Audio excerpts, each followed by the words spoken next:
Salut, comment ça va? J'espère que vous allez bien. J'espère que vous passez une bonne journée ou une bonne soirée. Écoutez, si vous n'êtes pas encore abonné à la chaîne, abonnez-vous tout de suite et activez la cloche de notification.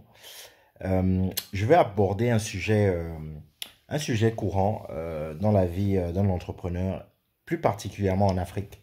C'est le sujet de la famille.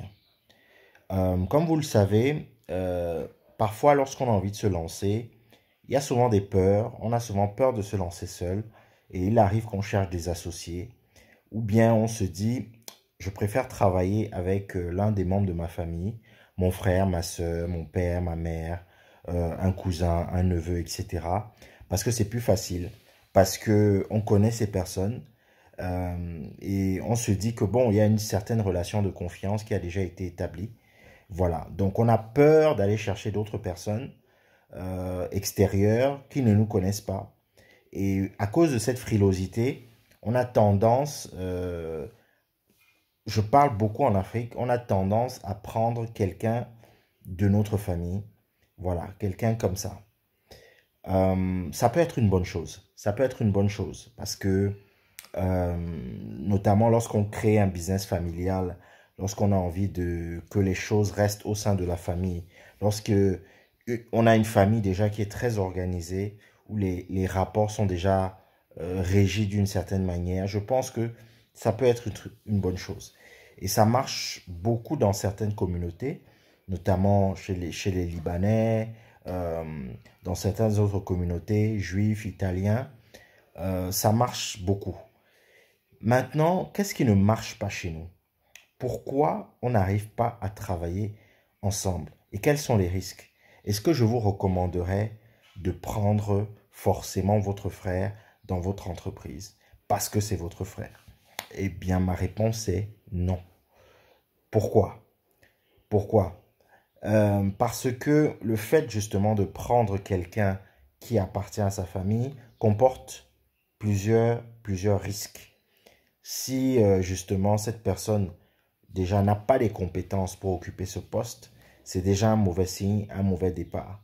Si vous cherchez par exemple un responsable logistique et le membre de votre famille en question euh, n'a n'a peut-être pas fait des études dans le domaine ou n'a pas d'expérience dans le domaine, c'est vous-même qui vous mettez dans des situations compliquées, qui vous mettez dans des problèmes, qui mettez votre entreprise dans des problèmes. Donc, assurez-vous toujours, ça c'est l'une des premières règles, assurez-vous toujours de prendre quelqu'un qui a des compétences en adéquation avec le poste que vous proposez. Sinon, euh, ça risque de capoter. Donc, si ça risque de capoter avec quelqu'un qui n'appartient pas à votre famille, quelqu'un que vous avez recruté dans un processus de recrutement normal, alors imaginez ce que ça peut... imaginez les conséquences quand c'est quelqu'un en plus que vous connaissez sur le plan vraiment personnel.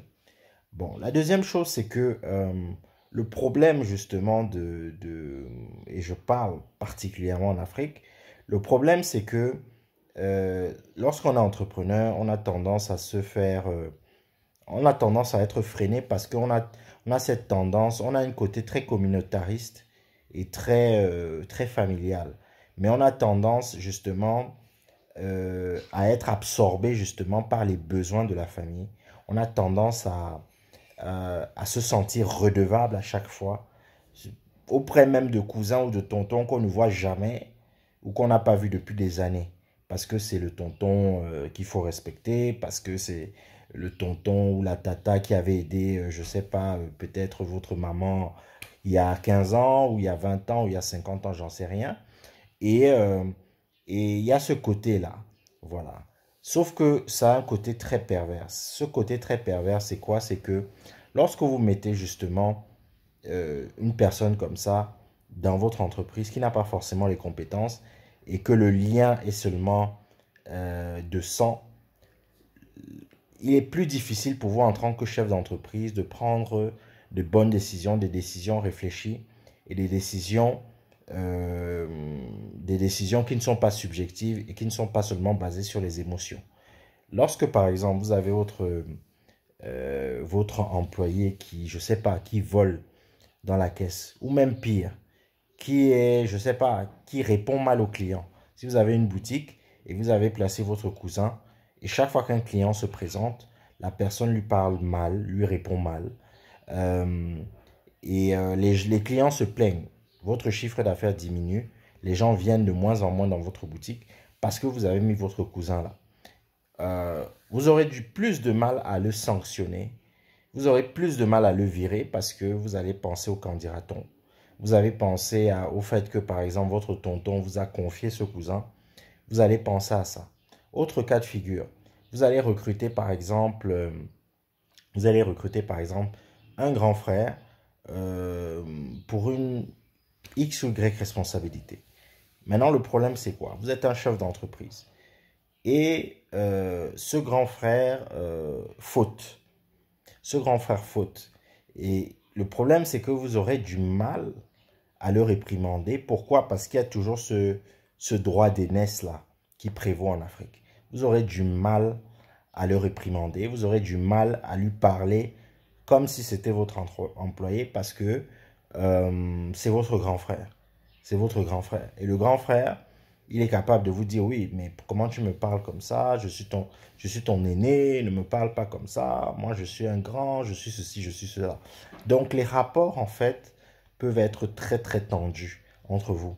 Les rapports peuvent être très tendus et ça peut entraver justement le bon déroulement du fonctionnement de votre entreprise. Or, lorsque vous créez votre entreprise, vous avez envie qu'elle se développe, vous avez envie qu'elle soit performante.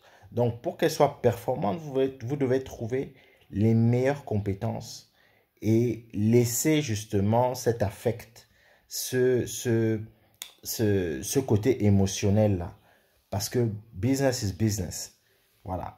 Moi, personnellement, j'évite, ça c'est personnel, j'évite de mélanger euh, relations personnelles, euh, comment dire, vraiment de manière truc, avec, enfin, certaines amitiés, avec le business. On peut faire des business avec des amis, hein, mais comprenez-moi bien, c'est-à-dire qu'il faut savoir, ou bien la famille, il faut savoir euh, bien segmenter sa vie et bien organiser sa vie. Lorsqu'on est bien organisé, ça ne pose pas de problème. Vous pouvez avoir, bien évidemment, une tante, une cousine, un cousin, un frère qui a les compétences ou qui a la motivation, parce qu'on peut ne pas avoir la compétence, mais on peut avoir la motivation de travailler et de se battre dans l'entreprise. Vous pouvez travailler avec cette personne à partir du moment où cette personne est sérieuse. Mais si c'est juste quelqu'un qui va venir s'asseoir dans votre entreprise, se curer les dents et attendre son salaire à la fin du mois en se disant, écoutez, en disant à tous les clients, écoutez, vous allez me faire quoi? Je suis le frère du patron. Ça ne va pas marcher. Et beaucoup d'entreprises ici meurent à cause justement de ce cancer à l'intérieur même de la société parce que il y a des employés qui pensent que bon, c'est la case à Toto et qu'on peut faire n'importe quoi tout simplement parce qu'on porte peut-être le même nom que le propriétaire de l'entreprise. Donc faites très attention. Moi, je ne vous recommanderais pas de prendre quelqu'un. Ça, c'est mon avis personnel. Bien évidemment, il y a des personnes qui ne seront pas d'accord avec ça, mais je ne vous recommande pas de prendre quelqu'un de votre famille, euh, surtout si cette personne n'a pas de compétences et ne veut pas atteindre les mêmes objectifs que vous euh, au sein de votre entreprise. Maintenant, vous pouvez, si vous avez un cousin, un frère avec qui vous entendez super bien, avec qui, je ne sais pas, vous avez les mêmes objectifs, vous pouvez créer une société ensemble. Mais parce que vous avez des intérêts communs, vous avez démarré ensemble. Mais les affaires de toi, tu as créé ton entreprise il y a 10 ans. Un zozo du village entre dans ta boîte et commence à jouer les petits chefs et à gâcher tout ce que tu as construit. Non. Donc faites attention à ça. Évitez ça. Vous n'êtes redevable à personne.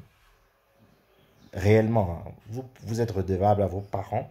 Vous êtes redevable peut-être à des personnes qui ont eu effectivement à vous aider, etc. Mais vous n'êtes pas la, la conscience morale de tout le monde.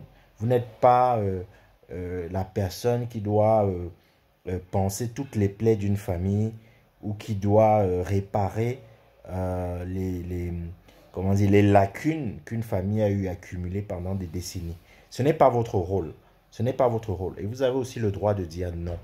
Vous avez le droit de dire non, nous n'avons pas de poste actuellement. Vous avez le droit de dire, écoutez, écoute, je pense que tu n'as pas les compétences pour ce poste, mais je peux te recommander auprès d'un ami pour tel ou tel, je sais pas, poste ou position. Vous avez le droit de dire non. Ne vous sentez pas frustré, acculé, ne vous sentez pas obligé pour faire plaisir à la famille parce que le business, justement, c'est quelque chose de, qui peut être très cruel si on ne fait pas attention, si on ne sait pas comment gérer les compétences. En tout cas, j'espère que vous avez apprécié cette vidéo. Je vous dis à très bientôt pour une prochaine vidéo. Allez, ciao.